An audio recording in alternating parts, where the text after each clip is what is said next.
ini 4 dosa yang mematikan. Betul. Makanya di penghujung Ramadan ini perbanyaklah istighfar. Masya Allah. Menanti datangnya Lailatul Qadar, mohon ampunan. Allahumma innaka aful karim. Tuhibbul afwa fa'fu anna. Ya Karim, Masya Allah, jazakallah khair. Makasih banyak Ustadz Syam, Ustadz Cece. Boleh duduk Ustadz Maulana sini aja. Ya. Masih melanjutkan yang tadi nih Ustadz Yang nih. iri hati. Saya masih Dosa penasaran. yang pertama yang mematikan. Iri hati. Dan Atau- orang yang iri hati sesama pekerjaan. Benar. Kalau orang bilang Kalau sirik, penjual ikan yang iri hati sesama penjual ikan. Kalau penonton, Penonton. Ya, Masya Allah. Tapi gini. Tapi saya mau nanya Ustadz. Tapi saya pernah dengar katanya ada iri hati yang diperbolehkan. Masa sih? Emang apa yang diperbolehkan? Mohon izin penjelasannya Ustadz. baiklah. Benar kan? Sesama penonton kan? Yang duduk kelihatan TV, yang tidak kelihatan TV.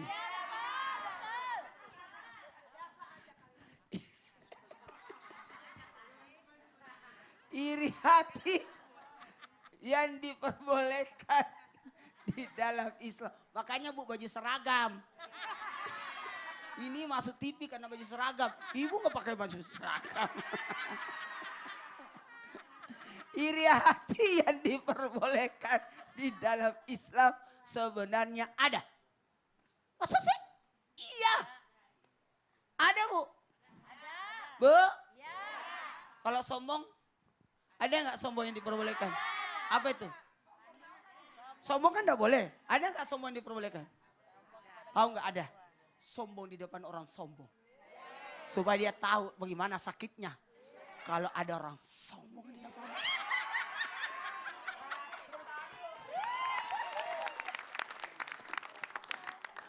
Nabi SAW bersabda, tidak boleh dengki kecuali dalam 2 hal. Jadi Nabi yang mengucapkan. Yang pertama yang diperbolehkan dengki dengan orang yang diberi Al-Quran oleh Allah. Kemudian dia melaksanakan di pertengahan malam dan di pertengahan siang. Dia baca Quran, dia amalkan. Karena Quran 4 kali Bu. Dibaca, diartikan, diamalkan, dicintai. Kalau Sasam sudah tahap yang keempat. Mencintai Quran. Karena sudah hafal 30 juz. Sas Cecep alhamdulillah mengamalkan. Kan? Dan menghafal. Walaupun nyontek ya.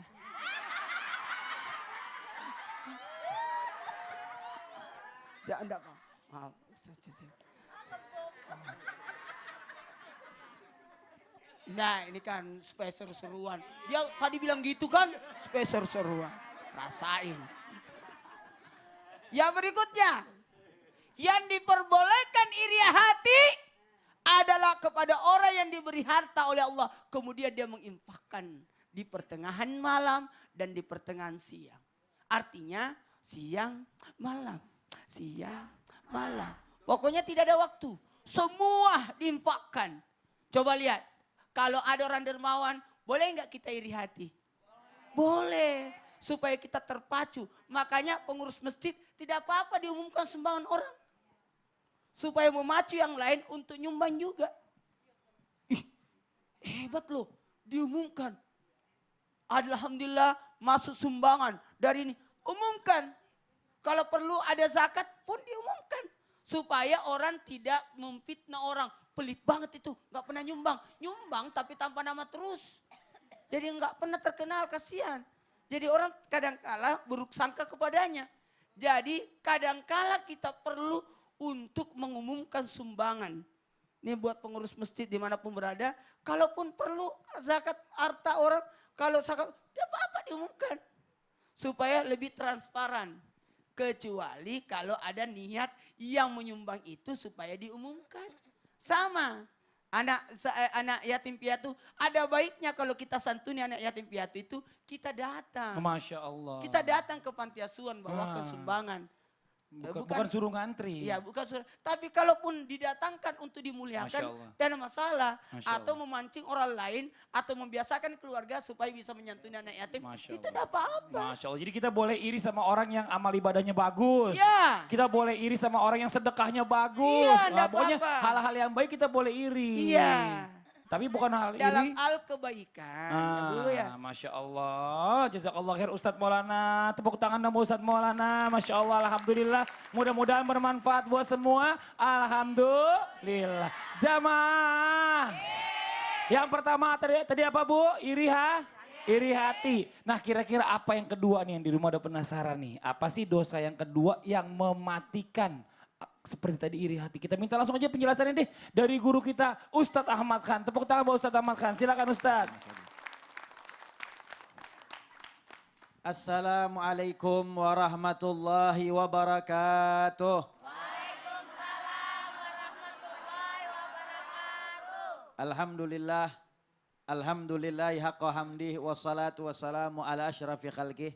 Sayyidina wa nabiyyina wa habibina wa maulana Muhammadin wa ala alihi wa ashabihi min ba'dih amma ba'd.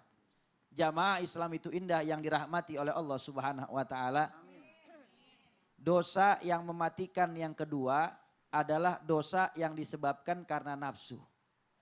Dosa yang disebabkan karena nafsu. Sebagaimana di dalam Al-Qur'an Allah Subhanahu wa taala berfirman, "Inna nafsa la'amaratun bisu illa ma rahima rabbi." Sesungguhnya nafsu yang mengajak kepada perbuatan yang tercela, kepada sesuatu yang buruk, maka sesungguhnya itu adalah nafsu yang mematikan. Itu yang berbahaya. Illa ma rahima rabbi, kecuali orang-orang yang mendapatkan pandangan, perhatian, khusus dan kasih sayang dari Allah Subhanahu wa taala. Maka kita menjadi orang-orang yang dekat kepada Allah dengan menjalankan perintah Allah Subhanahu wa taala, menjauhi larangannya. Maka insya Allah kita akan terbebas dan terhindar daripada yang namanya nafsu yang mengajak kepada hal-hal yang buruk yang dimurka oleh Allah Subhanahu wa taala. Hati-hati, nafsu ini luas maknanya. Ada nafsu yang menyeret kita kepada hal-hal yang diharamkan oleh Allah Subhanahu wa taala, ada nafsu yang mubah yang dibolehkan di dalam Islam. Adapun nafsu yang diharamkan, nafsu yang dapat mematikan, nafsu yang dapat merusak amal ibadah kita, diantaranya adalah nafsu yang membawa kepada hal-hal yang negatif yang dimurka oleh Allah Subhanahu wa taala.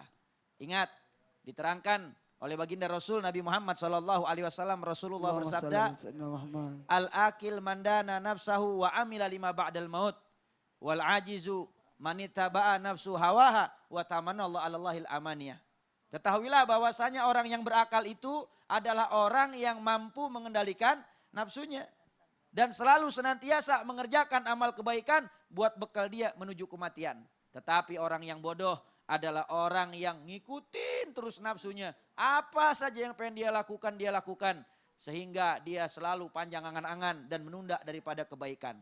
Hati-hati, sesungguhnya dikatakan di dalam kitab Majmu' Kalam Al-Habib Ahmad bin Umar bin Sumit, bahwasanya ta'arraf nafsuka la ta'man gua iluha inna nafsa akhbas min sab'ina syaitanan.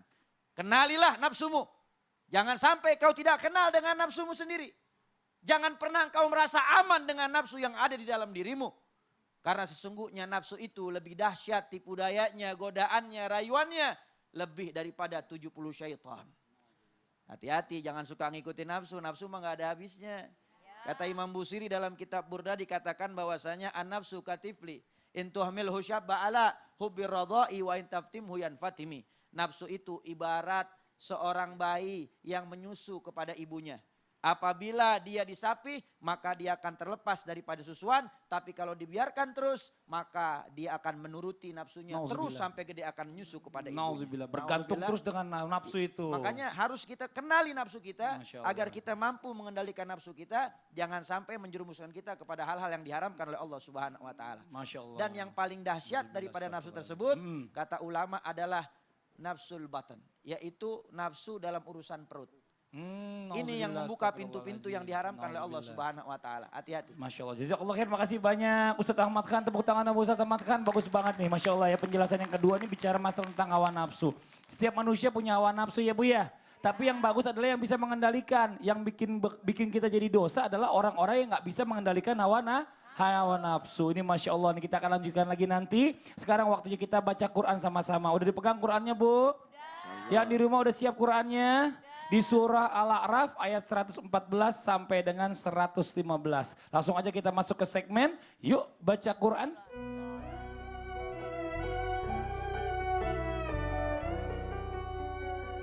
Ustadz saya mohon izin waktunya, silakan. Baik, terima kasih Aksul. أعوذ بالله من الشيطان الرجيم أعوذ بالله من الشيطان الرجيم بسم الله الرحمن الرحيم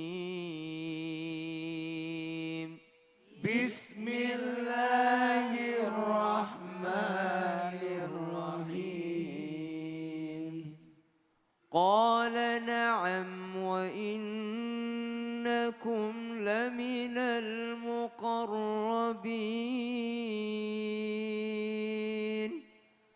قال نعم وإنكم لمن المقربين قالوا يا موسى إما أن تلقي وإما قالوا يا موسى إما أن تلقي وإما أن تلقي وإما أن نكون نحن الملقين إما أن تلقي وإما أن نكون نحن الملقين اللهم ارحمنا بالقرآن. Ayat yang singkat dari surah Al-A'raf ayat 114 sampai dengan 115. Qala na'am, ya dia berkata na'am, ia berkata na'am. Apa artinya na'am, Bu? Iya, jadi kalau bahasa Arabnya iya adalah na'am, tapi pakai huruf ain, ya. Na'am, ya, na'am. Coba a. Ai. Au. Ba. Alamin. Ya, jadi jangan lagi ada yang baca ngalamin, bukan nge, tapi a. Ya, a. A, sama-sama. A. I. U. Au an. Au an. Ani a'na. Ya, al-alamin. Qala na'am. Ya, pakai ain. Wa innakum laminal muqarrabin. Kita lanjut. Qalu ya Musa imma an tulqiya. Ada kalimat an tulqiya. Nun sukun ketemu dengan ta, maka dia berdengung. An tulqiya. Wa imma an nakuna nahnul mulqin. Ada huruf qaf, sama-sama. Qa, qi, ku, baqa, qaqan, qiqin, ququn, baqa. Ya, jadi hari ini ada dua huruf yang kita pelajari. Ada huruf a dan juga huruf qaf. Jadi ingat, a itu bukan nga, beda. Beda nga, beda dengan a. Alhamdulillahi rabbil alamin. Bukan alhamdulillahi rabbil alamin. Beda kan? Beda ya Bu ya? Nga, antara nga dengan a. Ini harus dibiasain emang. Iya, Agak susah kalau enggak Emang ya. susah kalau karena di huruf Indonesia nggak ada huruf A. Nggak ada, Ya, bener. Kita kan A biasa datang Paling saja. juga tak gitu ya. Iya, Pakai tak. koma doang ini Masya Allah. Ini buat jamaah yang ada di rumah nih Alhamdulillah kita udah lanjutkan pembacaan Al-Quran kita ya. Alhamdulillah. Surah Al-A'raf yang mudah-mudahan buat semua yang membacakan. Ataupun yang hanya mendengarkan Allah berikan pahala yang luar biasa buat semua. Alhamdulillah. Nah sekarang waktunya kita memberikan jawaban nih dari pertanyaan-pertanyaan yang sudah masuk di akun Instagramnya Islam Itu Indah. Mohon izin kepada guru-guru kita Ustadz Maulana, Ustadz Ahmad Khan dan juga Ustadz Cecep boleh maju ke depan. Sama-sama kita ke depan. Langsung saja kita bacakan pertanyaan satu persatu dan dijawab oleh para guru-guru kita. Yang pertama dari @rohani_ARR_Ghazali. Assalamualaikum Ustadz. Saya mau tanya bagaimana kita mengetahui bahwa yang datang ke mimpi itu adalah Rasulullah Shallallahu Alaihi Wasallam. Sebab suami saya tidak percaya kalau jika seseorang bisa saja mimpi bertemu Rasul. Sedangkan saya sangat mempercayai itu. Suami saya berkata mustahil. Ada orang mimpi bertemu Rasul. Bagaimana mereka tahu kalau itu Rasul? Sedangkan dalam sosok kartun aja kita nggak pernah tahu kalau itu sosok Rasul katanya. Karena tidak pernah diperhatikan. Karena tidak ada yang tahu bagaimana rupanya. Mohon penjelasannya. Ustadz Ahmad Khan, mohon izin. Bismillahirrahmanirrahim. Di dalam hadis riwayat Imam Bukhari dan Imam Muslim, Rasulullah Shallallahu Alaihi Wasallam bersabda, "Man ra'ani fil manam, faqat ra'ani fa inna syaitan lam yatamatsalu bi." Kata Rasulullah, sesungguhnya siapa orang yang melihat aku di dalam mimpinya, maka sungguh dia nyata melihat aku, kata Rasulullah. Karena sesungguhnya syaitan tidak bisa meniru dan menyerupai daripada diriku, kata baginda Nabi Muhammad. Tapi ada catatan penting di sini yang mesti kita ketahui, bahwasanya yang pertama, ketika seseorang bermimpi bertemu baginda Rasul Nabi Muhammad SAW, maka syaitan tidak bisa meniru baginda Nabi Muhammad. Akan tetapi syaitan bisa menyerupai orang lain selain baginda Rasul Nabi Muhammad SAW.